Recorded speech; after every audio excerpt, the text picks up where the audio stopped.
Credit rating agencies played a big part in a lot of the scandals in the subprime mortgage crisis when when banks were bundling and mortgage companies were bundling mortgage-backed securities. Basically, the bundle consisted majority-wise of very, very poor subprime mortgages, junk mortgages by people who weren't going to be able to pay, and they were bundled with AAA mortgages, very few of them. So the Moody's, Standard and Poor's, the credit rating agencies gave the whole bundle a AAA rating based on the few that were basically the good ones. And basically, this is what led to the downfall of the banks and the economy in '08. So you can see they gave favorable ratings to attract new clients. And again, you can see the assessments were impartial. And there's a conflict of interest when a credit agency provides consulting, because they're going to basically, it's kind of like they're auditing their own work, which is a huge conflict of interest there, right? That's a big conflict of. So I mean,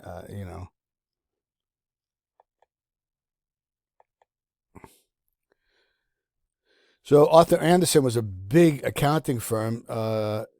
Basically, what happened in 2000, the business split into two components: the auditing and the consulting.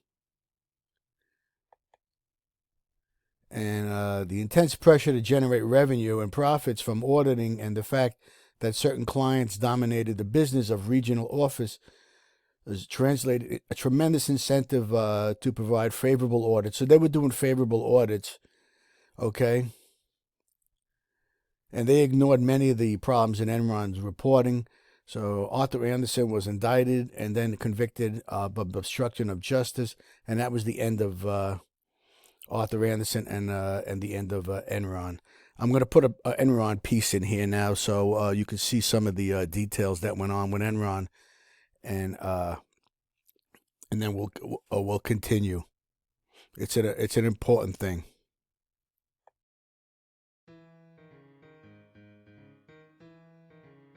Enron was the world's biggest and richest company in the late 1990s. Its net value reached $70 billion over the course of a decade and crashed and burned in a single year of savage media coverage and brutal criminal investigations. It's important to understand how individual arrogance, the corporate recklessness, and U.S. greed collaboratively caused the biggest economic scandal of its kind. Enron was founded in 1985 by Ken Lay as a natural gas company in the Pacific Northwest. Around that time, the energy markets of the U.S. were being deregulated, that is, transitioning from government control to a free market. Lay hired visionary Jeff Skilling, under whose leadership the company moved to Houston in 1990. Enron became a national middleman for the electricity markets in the newly deregulated states. Companies would sell electricity to Enron, who would then sell the electricity to individual customers, charging everyone along the way. This innovative approach led to wide critical acclaim for Enron, with many praising its success, including Fortune, which called it most admired and named it to the top 100 companies to work for.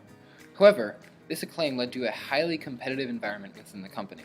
The company's stock price was plastered over the walls of the building. Enron executives created the Performance Review Committee, which periodically graded the company's employees and fired the lowest portion without further consideration. Enron's culture became cutthroat and unforgiving, rewarding those who took risks and bent the rules.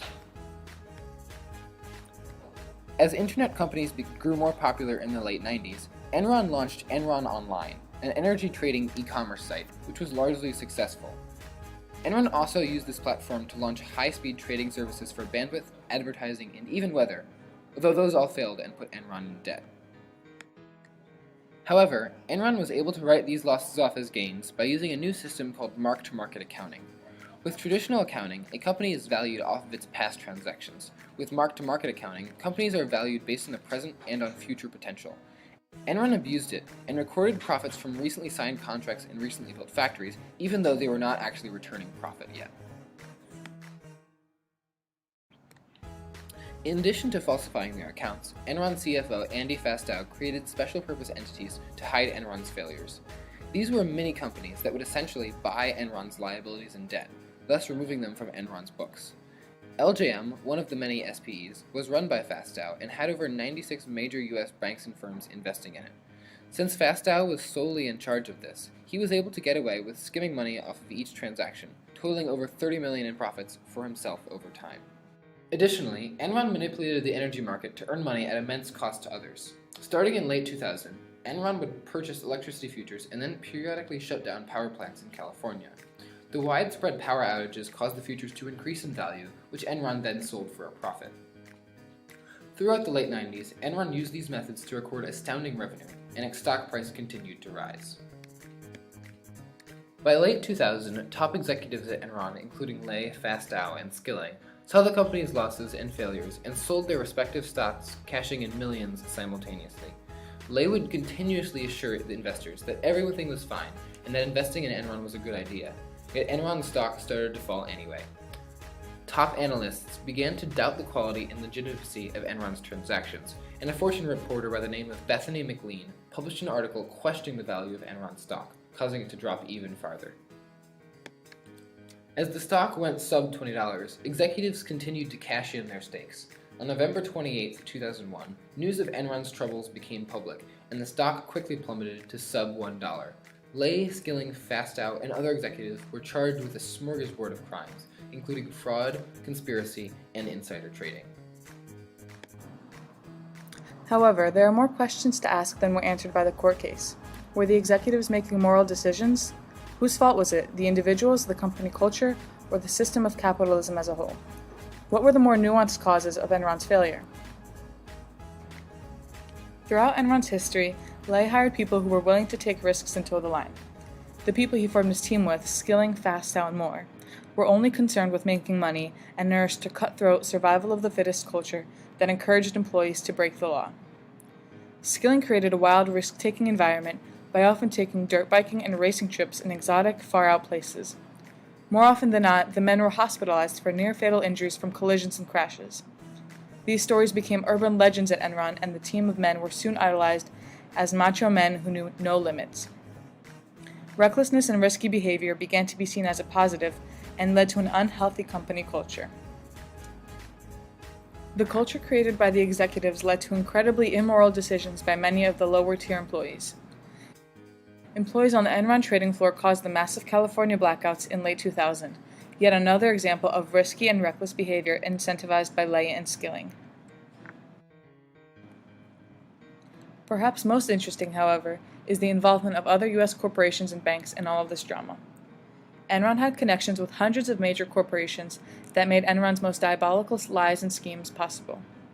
Arthur Andersen, a highly regarded auditing corporation, was tasked with reviewing and validating all of Enron's books and records. Instead, Andersen covered up Enron's mistakes and was later charged with obstruction of justice for shredding and burning Enron's most criminalizing documents, and soon dissolved. All told, the question who should we blame does not have a simple answer. Enron's top executives were certainly corrupt and contributed to the company's fall. Yet so many other people and entities had a role in causing it. Lay, Skilling, and Fastow were encouraged by the market's competitive, profit-focused, and immoral environment, and all perpetrated these ideals within Enron. The individuals, the company's culture, and the systematic problems of the U.S. market all played a part in this monumental scandal. All I do is win, win, win, no matter what. Got money on my mind, I can never get enough. And every time I step up in the building, everybody hands go up. And they stay there, and they say yeah, and they stay there. Cause all I do is win, win, win. And if you going in, put your hands in the air, make them stay there.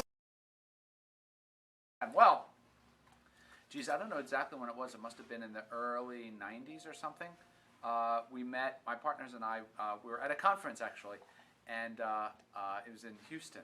And the next talk was going to be with Enron, and we heard that they were hotshot people, and what do we know? So we sat in the audience and listened to them, and they were pitching what their business model was. And it was like, well, you know, Department A makes some money, and then they hand it, and then they book it as revenue in Department B, and then Department B sells it to Department C, and then Department C sells it back to Department A, and we're making a lot of money doing this, going around in a circle. And we were like, wait a minute, that's not a business model, that's a Ponzi scheme. So we met with them after the conference, and we're like, and they're like, well, we think we can use your software to help optimize your supply chain. We can't use our software, it's not a supply chain, it's a Ponzi scheme. Now, of course, we didn't say this to Enron that it was a Ponzi scheme, but that's what it seemed like to us. And we were like kind of glad that they went away and stopped asking us to use our software. So, do you feel like you could have stopped the big scandal that tore We America probably apart? could have. If we had just had enough energy, we could have brought them to their knees, but we decided not to. No, but like, this happened a number of times, like getting in bed with companies that were kind of icky, we just wouldn't do it. You know, we just, like, tobacco manufacturers would come and we could make another $1 billion with your software. No, it's too icky. We don't want to work with you. So that's one nice thing about working in your own company. Cool. Did you get the scratch on the top of my head? Yeah, I was about to.